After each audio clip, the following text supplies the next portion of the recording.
As I mentioned in my opening, there's this element of people who are constantly accusing Israel of taking advantage of different countries and different allies, especially when it comes to the United States. And in no way do I want to belittle the fact that Israel gains tremendous because of the relationship between the United States and the state of Israel, and especially evident in the past 22 months. What people don't always see, and for years it has not always been evident, that the United States isn't doing this out of the goodness of their heart. Yes, there are interests, and yes, there are shared values, but at the end of the day, countries don't do things for other countries just because they're nice. And there are interests involved, and these interests are mutual. And here with the United States, not always are people informed about how much the United States benefits from its relationship with the state of Israel, and especially in the past few years. So I thought it would be very informative and useful for us to hear from somebody I've known for many years, who is now a retired ambassador of the state of Israel, who was the liaison to Capitol Hill in Washington. I know him from 40 years ago when I met him as the Consul General of Israel in Houston, Texas. Yoram Ettinger, who is a Middle East expert, an expert on Israel-American relations, U.S. relations. And I thought it would be wonderful to have him here with us to discuss the different aspects of this relationship with the United States. Yoram Ettinger, thank you for being with us today. Thank you. It's my pleasure and my privilege to be here. Thank you. So as I said, we know each other for many years. You've been very much involved, I think more than the average Israeli, with the high level of relationships between Israel and the United States.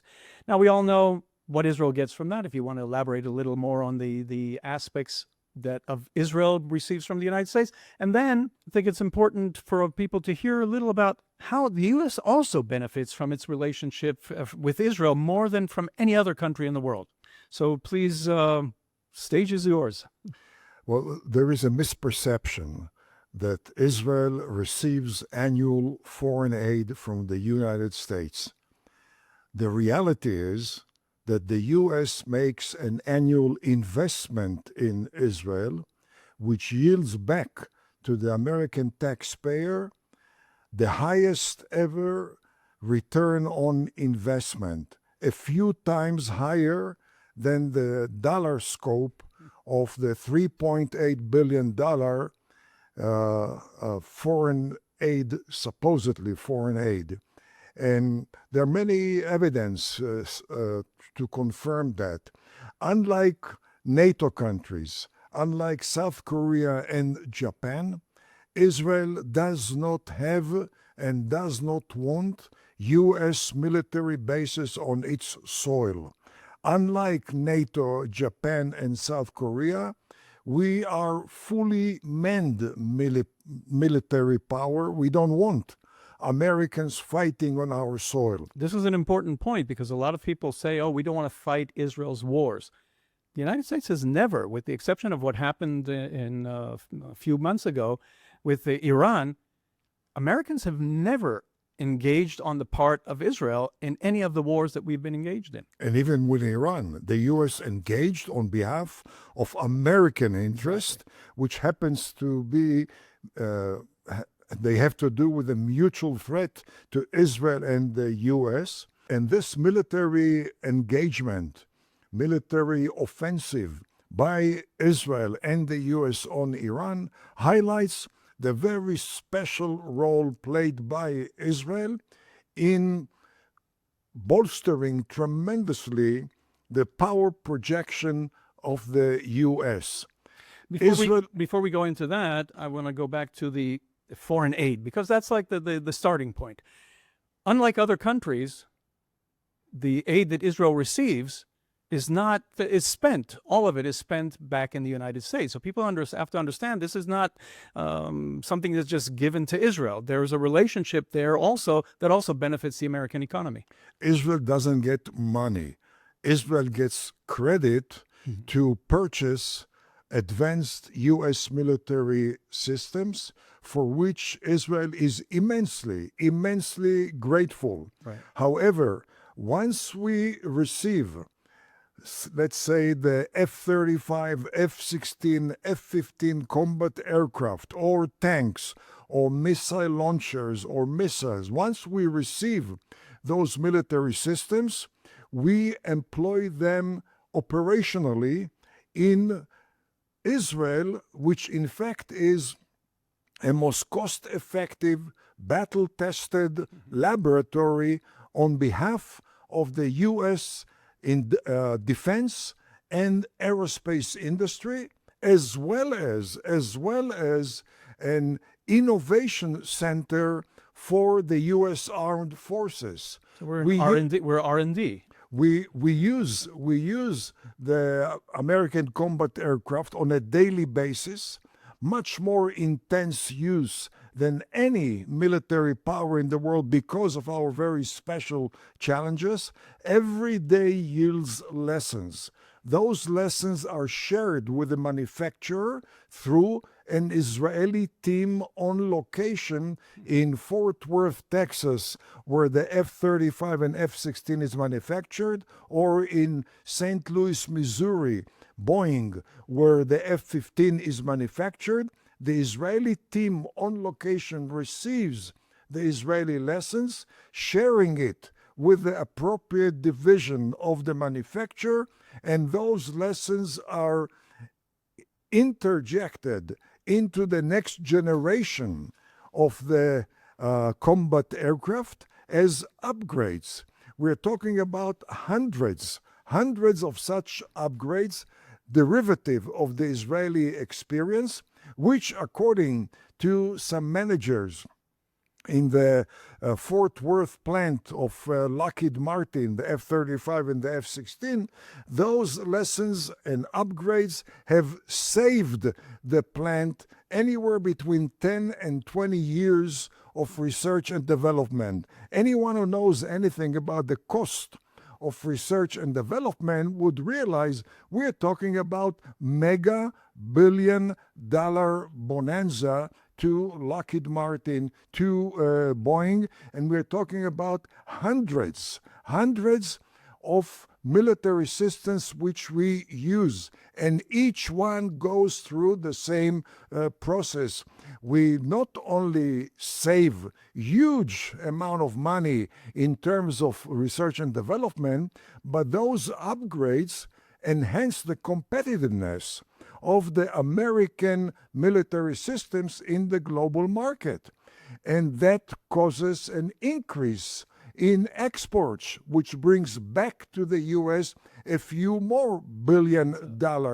And altogether, it expands the employment base, and we're talking about 3.5 million Americans employed by the defense and aerospace industry, in addition to litany of subcontractors, all of whom benefit from this battle-tested laboratory, otherwise known as Israel, which does not get foreign aid, but benefits from an investment and brings back a return on investment which is higher than any American investment ever made domestically or globally.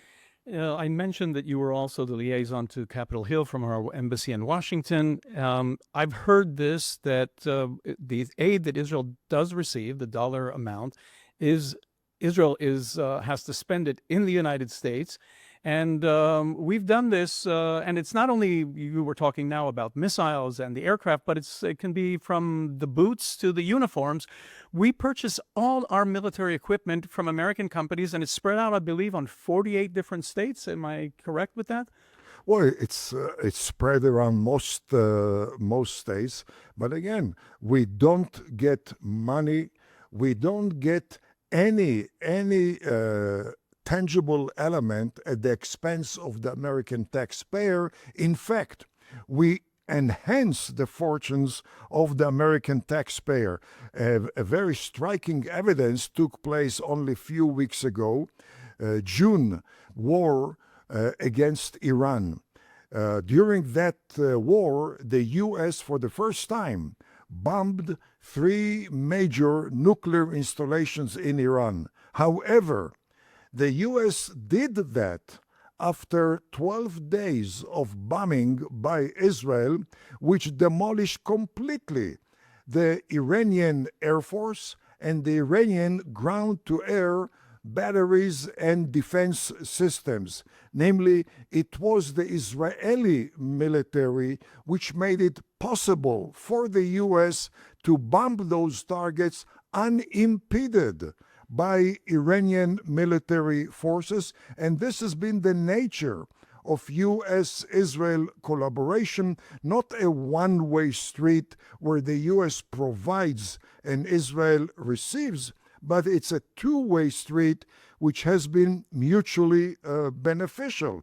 We're talking about Israel, which has done the same thing also commercially. In the civilian market, Israel has been the platform of some 250 American high-tech giants establishing in Israel their research and development centers. The reason they established those research and development centers in Israel has nothing to do with the level of salaries paid in Israel, because high-tech salaries are very high in Israel. The reason is because those high-tech giants want to leverage the brain power of Israel. And that which we have done for upgrading the F-35 and the F-16 and the F-15 and the tanks and the choppers and many other military systems, we also do for Intel and Microsoft and Facebook. For instance, few years ago, the CEO of Microsoft told the board of directors that by the day Microsoft becomes increasingly an Israeli company due to the impact of the Israeli research and development centers on the nature and the quality of Microsoft products. The CEO of Intel told his board of directors, if not for our research and development centers in Israel, Intel would have been decimated by the global competition. And that's also global competition is also a thing between superpowers, et cetera. We know today that China has been investing a lot in in these technologies, especially futuristic technologies such as AI. And President Trump made it very important, let it known that for the United States, competing with China on the AI front will determine what the future of the United States is. And he too has signed an agreement with Israel of cooperation, of American-Israel cooperation in the area of AI development and anything in the future for that matter. Well, the mutually beneficial cooperation between U.S. and Israel has to do with facing mutual enemies, Sunni and Shiite Islamic terrorism, but also advancing mutual goals. And the mutual goal for both the U.S. and Israel is to make it possible for the U.S. to maintain its global edge. And the U.S. is quite aware that in order to maintain its global edge, they're better off teaming with Israel. But it's more than that. We're talking about Israel being an innovation center, for instance, for U.S. battle tactics. An example, U.S. special operations going to Iraq or Syria or Jordan, many of them stop on the way in Israel for 2 weeks training by top Israelis specializing in facing car bombs, suicide bombers, and the deadly improvised explosive devices. I met an active duty colonel, American colonel, commander of Special Operation Battalion, who just came back from a year of service, and he mentioned to me that much of the credit to the fact that the battalion came back to the U.S. without a single fatality has to do with those 2 weeks training by Israeli specialists. And later on, he told me that he spends most of the year traveling around the world training Allies special operations throughout the world. There's only one country, he told me, where he does not train, but am trained, and that is trained, and that is Israel. And that, according to him, is the added value of Israel to the United States. We're talking about intelligence information, intelligence which has to do with Israel's being part of the Middle East, which is a critical threat to Israel. The epicenter of anti-American Islamic terrorism is in the Middle East. And Israel has certain standing when it comes to understanding the ethnic, the religious, the cultural, the linguistic background of those terrorists. We have shared that information with the Americans, and that has made Americans much safer on U.S. soil as well as throughout the world. A few years ago, Israel detected in Syria an ISIS unit working on planting bombs in laptops. Israel shared that information with the U.S., which revolutionized completely security in airports in the U.S. and throughout the world. It has to do with Israel's intelligence capabilities, which are unique. We're talking about Israel receiving $3.8 billion, and most countries, most allies of the U.S. do not receive such sums of money defined as foreign aid. They receive it in terms of tens of thousands of American soldiers stationed on their soil. They receive it in terms of major military bases erected by the Americans on their soil. In Israel, we are largely self-funded. We are certainly fully manned by Israelis, and the acquaintance which we have developed with the battlefield due to the threats which we face on a daily basis has been shared on a systematic basis with Americans.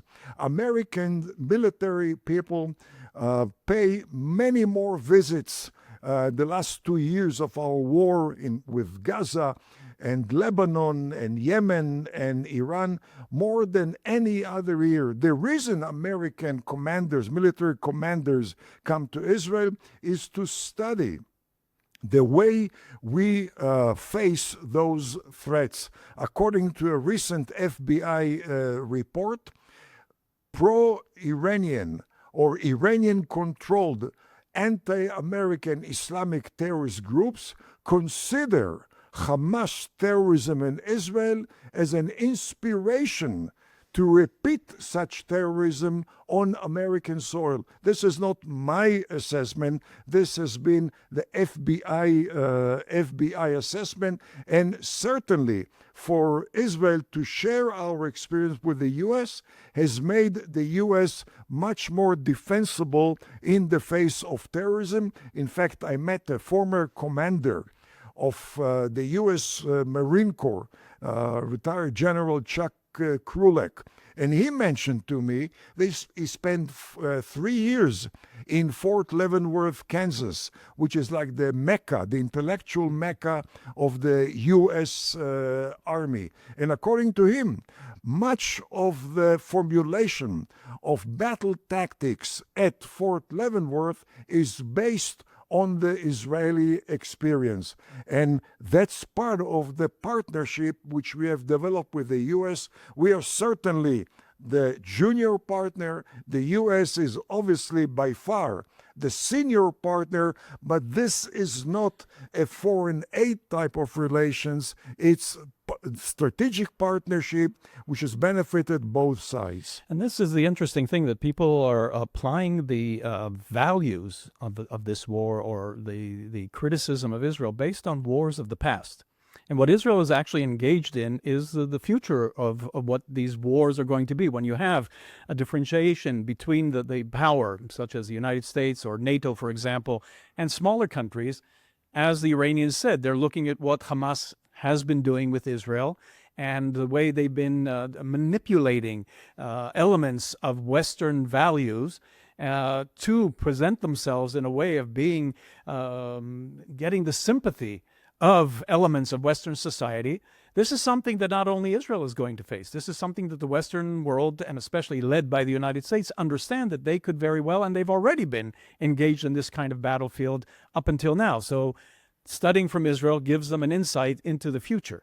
Well, in fact, Israel has been the first line of defense of Western democracies in general, certainly Europe, but also the USA. We are facing Hamas terrorists.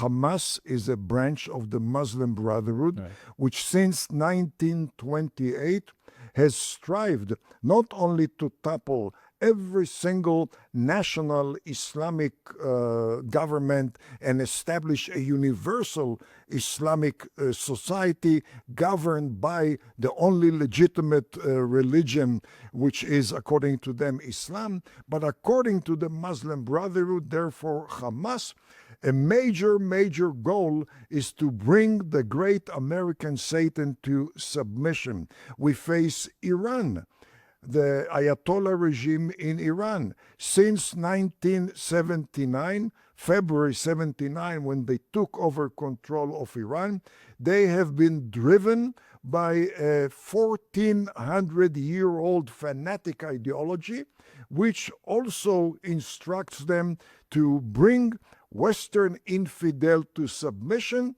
But when it comes to the Western infidel, the primary prize is bring the Americans to submission.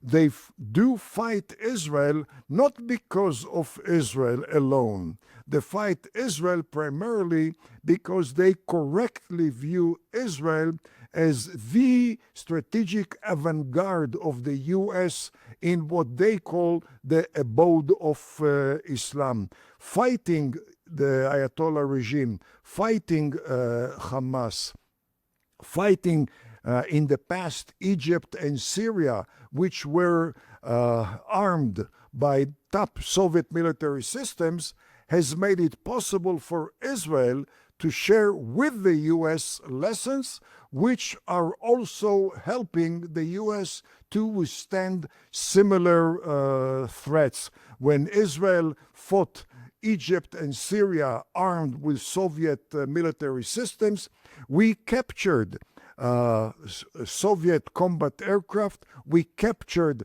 Soviet tanks, we captured most advanced Soviet radar systems. We shared that information with the Americans. I heard from a former chairman of the Senate Intelligence Committee, the late Senator Daniel Inouye, that not only has Israel or did Israel share with the U.S. scope of intelligence, which is much larger than intelligence shared by NATO with the U.S., but also he mentioned that particular Soviet radar system, which Israel snatched from Egypt back in 1969, the P-12 radar, that radar alone, by reverse engineering, by its impact on research and development of radar industry in America, has contributed to the American industry $3 billion. That's only one item of the litany of items which we have shared with the Americans.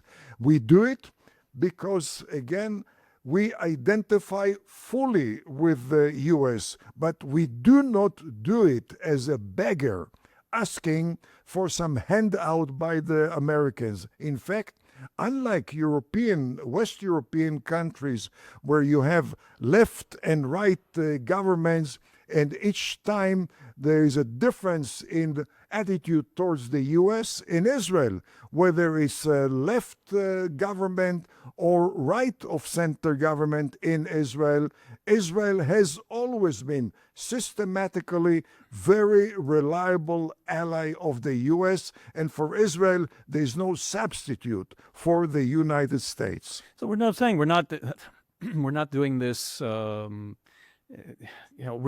know we're getting something in return, but this is a mutually beneficial relationship. That said, and you touched upon this now with your what you just said here about the relationship and the Israeli governments. We're seeing a shift because your role in the United States was liaison to Capitol Hill. You worked with Democrats, Republicans. Your years of experience with it. What can you see there? Is there, as a lot of us in Israel are seeing, a shift away from Israel among Democrats, but also among certain Republicans? Is that something we have to be concerned about? Well, we certainly cannot afford to be complacent, Right. but at the same time, we must not take it in a fatalistic manner. There is much that Israel should do and does not still do. For instance, there has been a major demographic shift in the U.S. The U.S. demographically, the U.S. of 2025 is not the U.S. of 1960s or 1990s or the early 2000s. Israel has to adjust its approach to the U.S. to the new demographics, because new demographics means new culture and new ideology and new politics. Fundamentally, we have seen the American population distancing itself gradually from the legacy of the early pilgrims and the founding fathers. That legacy was largely based on biblical values, which therefore led to being very, very supportive of the Jewish state. Currently, less and less fraction of the American population is attached to that legacy of the founding father, which, by the way, has been a winning legacy, because that's the formula which launched the U.S. to unprecedented achievements in human history. Certainly, when it comes to putting forward our case in the U.S., going back to the issue of yes foreign aid or no foreign aid, there has been a mistaken approach by Israel and its friends on Capitol Hill and off Capitol Hill. Obviously, we are obligated, we have to thank America for its assistance to Israel, for the privilege of receiving from the U.S. advanced U.S. military system. But at the same time, when we come to congressional offices or to State Department or Pentagon or White House divisions, we must not limit ourselves to asking for foreign aid or thanking for foreign aid. We should, in my assessment, invest most of the time to clarify our interlocutors how beneficial has been the investment in Israel in advancing American economy and American defense. Any American elected official would have in their own interest, regardless if they support Israel or not, that's not the issue. If they support the people who vote for them in their area, if it's a congressperson or if it's a senator, they should want this relationship because it benefits their own voters. Regardless of what they may think of Israel, when you come down to the practical aspects of it, it is something that is beneficial to the American economy, to the American public, and you would expect, and not to mention American interests, and if they have the best interest of the United States at heart, this should be something that they support. Well, there's no doubt for Israel sharing its experience with the U.S. Armed Forces makes the U.S. Armed Forces more secure, makes their battle tactics more effective. For Israel to share its experience with the aerospace industry and defense industry as a whole saves the industry billions of dollars, increases American exports, expands American employment. But that story has to be told. Most Americans are not aware of it.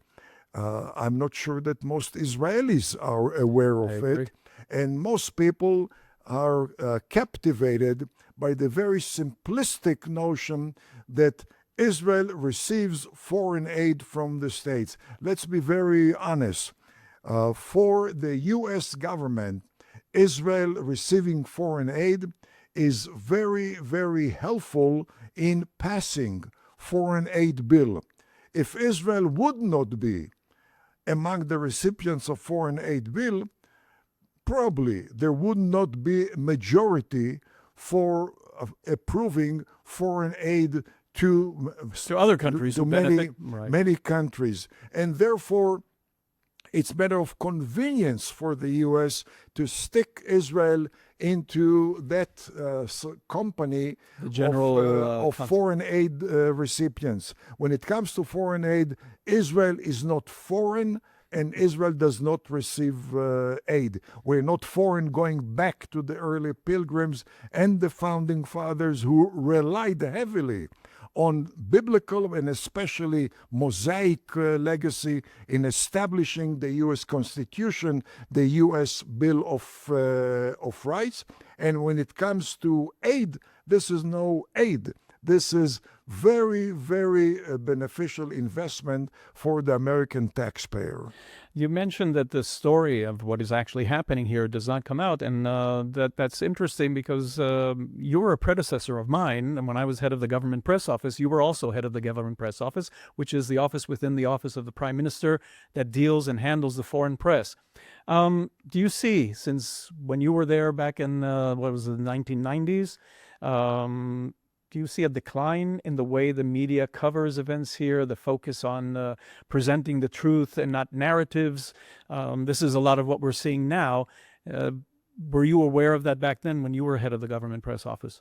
Well, I'm not shocked by the way Israel is covered by the media.